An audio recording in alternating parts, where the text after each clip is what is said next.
topic, some real life issue or problem that they've noticed locally, worldwide, whatever. And then they do all of the research and everything to learn everything they can about it, and then they take action on it. And then we have a video to show you from last year's video. This is last year's video to show you kind of what the process was last year.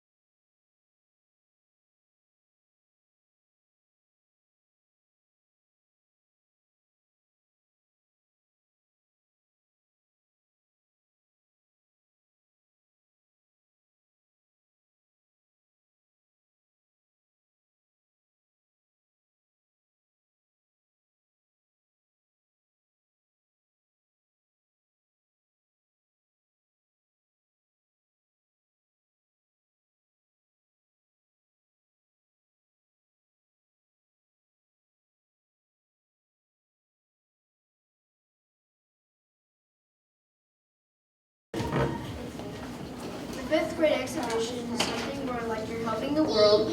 So like you pick a topic like ocean pollution, for example. Then you're gonna do an action where you're actually going to stop that topic. You're actually gonna stop, let's just say, ocean pollution. Fifth grade exhibition is where you pick a topic and then you get matched up with people who have that same topic or close to that topic.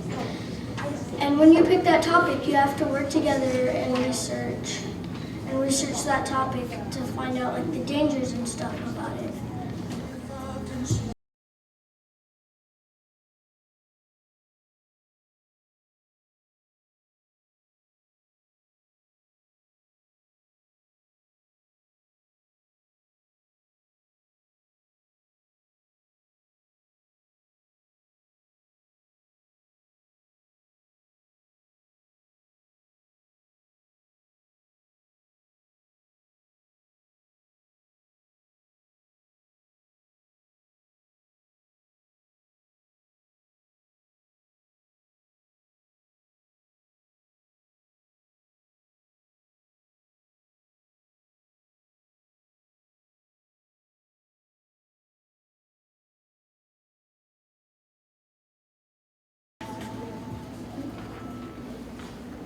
What you need for the skills for exhibition is cooperation. You have to be respectful to others, and you have to have computer skills and research skills.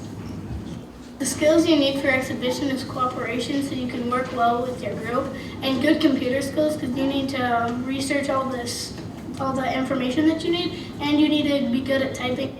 The skills you need for exhibition is like cooperation, because if you don't cooperate with your group, you might get into arguments and not agree with some things. And you also need research and computer skills, so like when you're typing out stuff for your board and you're searching about your topic.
Learned about my community that some people will just throw their trash on the ground and it'll end up into the water, and then it could kill any animals.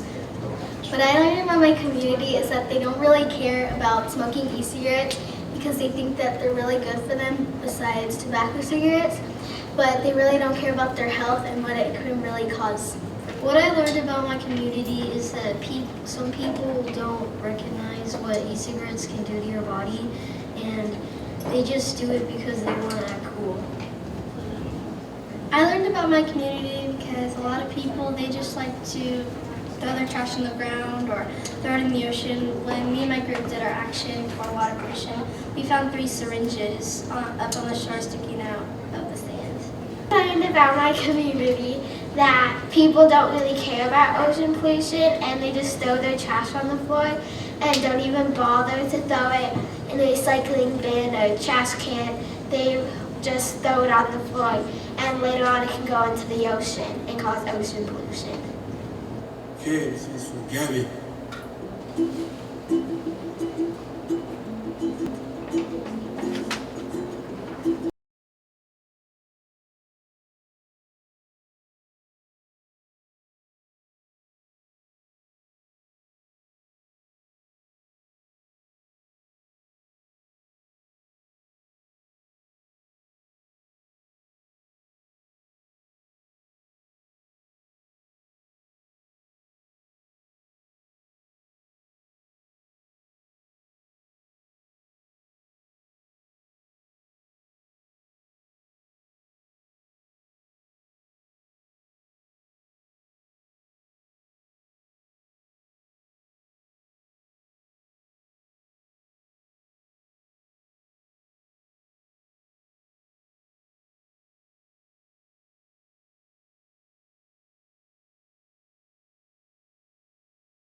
reflected in their actions. So everything that they do will be going around that. And so exhibition is basically they take action based on their learning and their research. It can be awareness raising, but it's not fundraising. We never raise that. We haven't had a group that do that, so we discourage that. And talking about raising money, some of those groups did donate some items and things like that. So we don't raise money and give it to a cause or something like that. But sometimes they raise money or things like that to buy something to go to somewhere, but to help. Okay, so these are the roles of the students. So we're going to help them understand the purpose of the exhibition, which is basically to find a problem, to research it, and to take some kind of local action. They're going to decide on their lines of inquiry, the things that they're going to research that go along with their problem, and those questions. And then they're going to carry out their research. And that's a big part of this. It's the first 2-3 weeks. They're researching with their group at school, and this is a real big part of, they're finding out all about this problem. And they're involved in all stages, of course, of the planning and the staging of the exhibition. This is their project. So we have adult mentors, and Mrs. Petit's going to talk about that, but it's not parents, or it's not parents of fifth graders, so they're actually in charge of the whole thing. So they decide what they're going to do, how they're going to do it, and they go ahead and take action. They need to be academically honest. This is a really big thing, so when they do their research, they need to give credit for the people that have written the things that they read about and that they write down. They have to be careful about the websites. We've been talking about this all year, the websites that they use and things like that. They need to be effective communicators with their teachers, with their peers that are in their groups, and with you, parents, and also with their mentors. And this is a real big one. Utilize a variety of strategies and resources, not just go and Google their problem and get a website or two, and not just book inner knowledge as well. Both of those things are very valuable, and they're going to use them, but first-hand experiences, field trips, a small field trip where their group might go. You saw some of them on the video where they went to the water district. I think a group went to Diamond Lake. This was during the research part, and they were finding out about their problem. Interviews, expert interviews, surveys, field visits, outside field trips, artifacts, investigations. There's a whole lot of other things besides just Googling your problem or maybe finding a book about it. So we're encouraging a lot of different things like that. They are going to keep a folder. We will set that up with them in next week. And it's going to have their planning, their research, their pieces of work, sketches, photographs, everything that they do. They'll keep in this notebook. The notebook is really important. It's going to go home with them because they're going to be doing some things on their own at home, and then it's going to come back every single day. So it's not something that stays at home that you ask, oh, let's just keep it here and keep it safe. It's their working. It's like your briefcase or whatever. It needs to go home. It needs to come back and forth. And then we're all going to celebrate this by them presenting their exhibition projects on May 24th. For those of you that have been involved, we are trying something new. So instead of having it in the evening, we're having it from 3 to 5. So we're going to see how that works. We're having a little bit of problem with some people, like with sports, games and things like that. So we're going to see if this works, and we'll ask for feedback from you and see how you like that. If this time is better. So now I get to talk about your job as the families. We've kind of changed how we want to involve the families also, and it has to do with partially with our timing this year. They're going to get their topic and their group before we go on spring break, just because we need that extra week. They will be going home with their topic, and they can do research at home about their topic. Not take throughout their whole group, but doing research on their topic. Also, if you just happened to be going to the zoo during spring break and their topic had something to do with animals, that could also be field trip type research for them. They would need to be able to come back and tell their group about any research that they've done. So kind of your part as the family is helping them to read that sophisticated research. That is something that they really need help with. We try, but we have anywhere from 8 to 9 groups in our class going at any one time. So to sit and read sophisticated information with them is a little more difficult for us, but if you had time at home, hey, you found that website, let's take some time and read through it, or you found a book and you read through and help answer some of their questions, that would be helpful as the families. So that's one new thing that we're kind of encouraging the parents to do this year. I think by coming tonight, you're understanding our requirements to support and encourage them. One of the things that we're going to ask that you do right now, start doing, is talking to your students about what they might be interested in.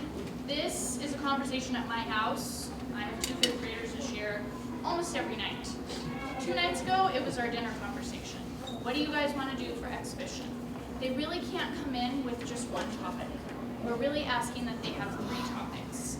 When they come, we're going to have a meeting on March 17th. All of the 5th graders come in here into the cafeteria, and we help them find their groups.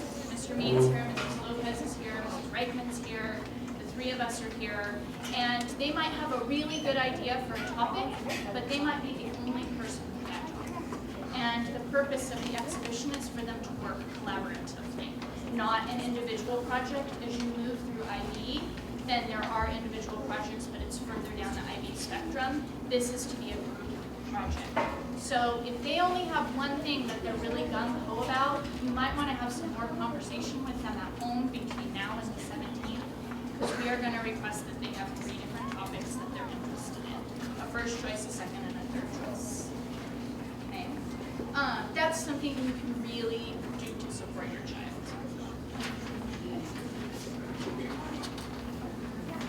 Understand that this is their process and it is really their project. We are as hands-off as we are. The mentor helps guide them, and really, they all make it to the end. There's a lot of bumps, and it's up and down like this the whole entire time, so they might come home and love their group one day and be mad at their group the next day, and we just love them and support them. But understand that it's their project. It's not any of our projects, it's theirs. So please allow them to have that ownership. One of the really important things that we're going to ask is, you saw in the video that the parents had taken pictures when their kids went to action, is that when you take your child to their action, that you take photos of them, or if they go on a field trip, you take photos of them. We keep that for our documentation for IB, and we have a parent who's going to make a video for us this year, so we'll add those to that. As parents, you are required to take your child to their action and stay with them the whole time that they're at their action. It's not a take your kid and drop them off.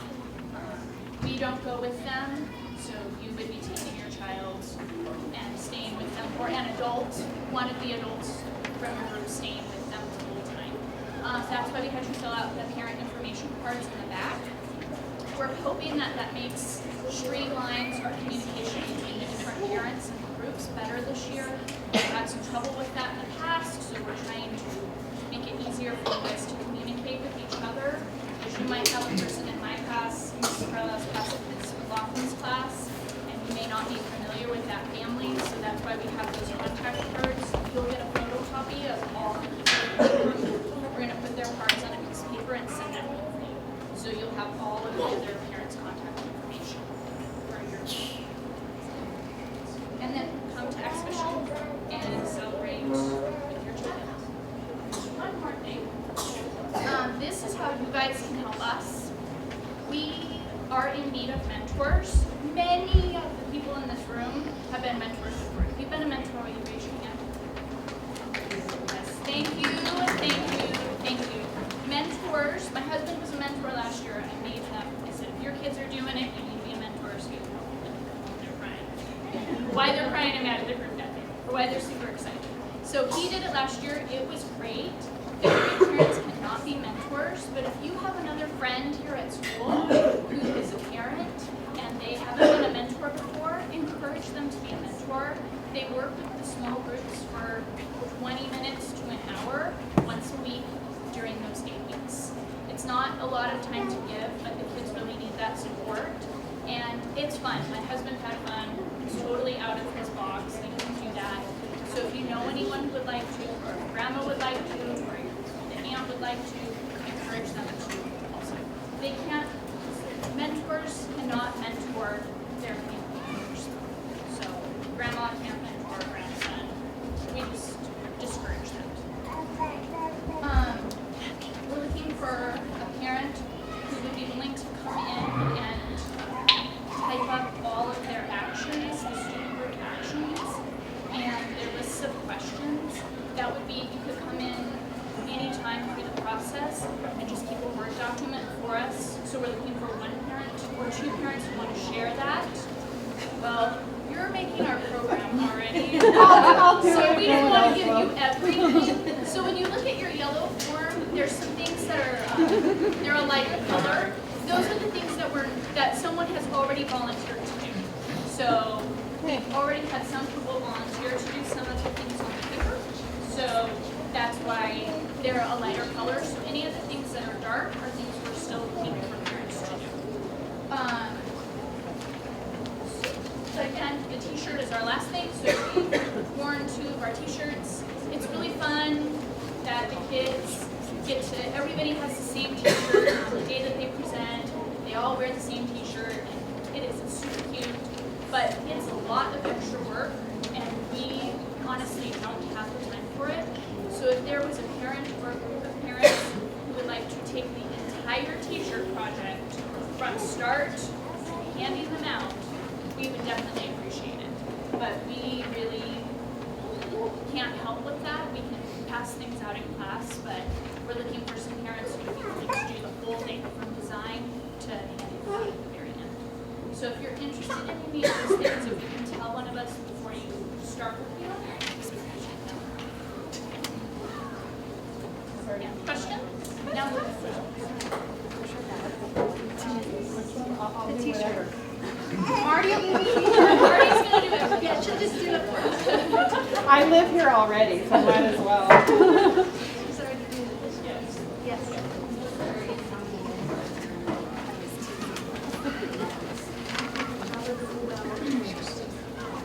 15 mentors probably right now we're in need of. So it's always, we have 6. So, and we've been putting it out there, Mr. Mead's been putting it out there. It is something that we're in great need of. So please, you can even reach out. It doesn't have to be a person from our school community. We've had professors come from the different colleges, retired teachers. There's been a variety of people. It doesn't have to be school community members. They do have to be 18 and over though, right? Yes, and they have to, have a Megan's Law check and everything. So the regulations are going on.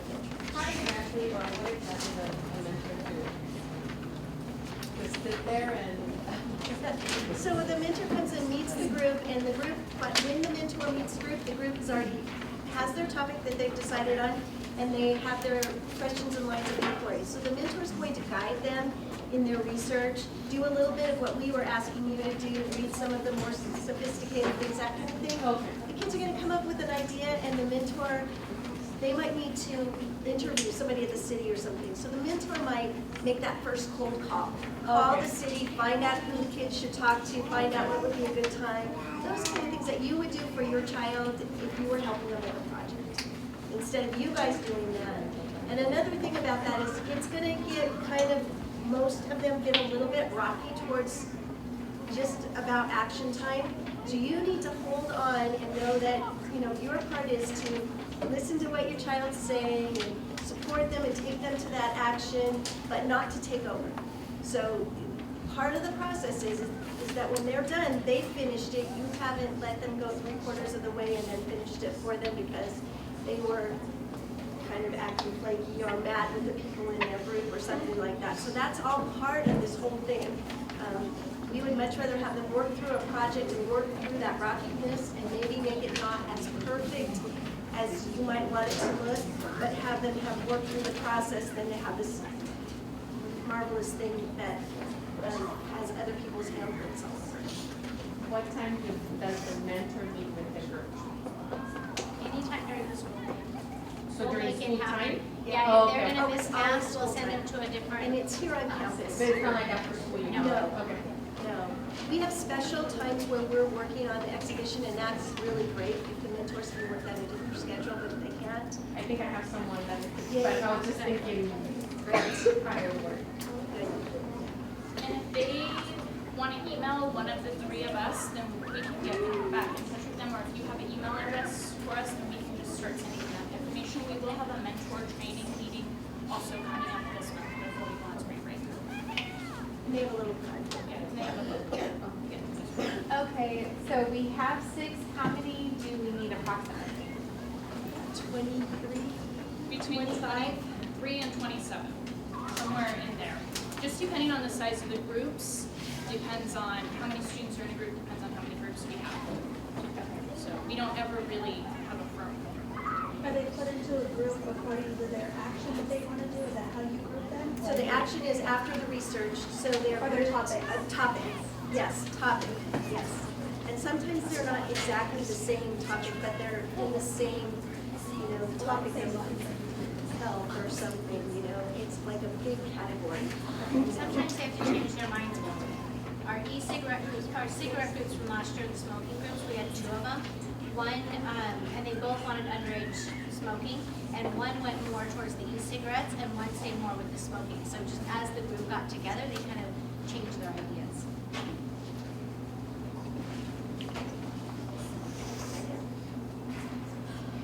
We want to thank you very much for coming. We appreciate it, thank you. And if you didn't fill out a contact card, will you please do that? And if you didn't sign in, will you please do that too? That way we know to send stuff home tomorrow. Thank you. Thank you.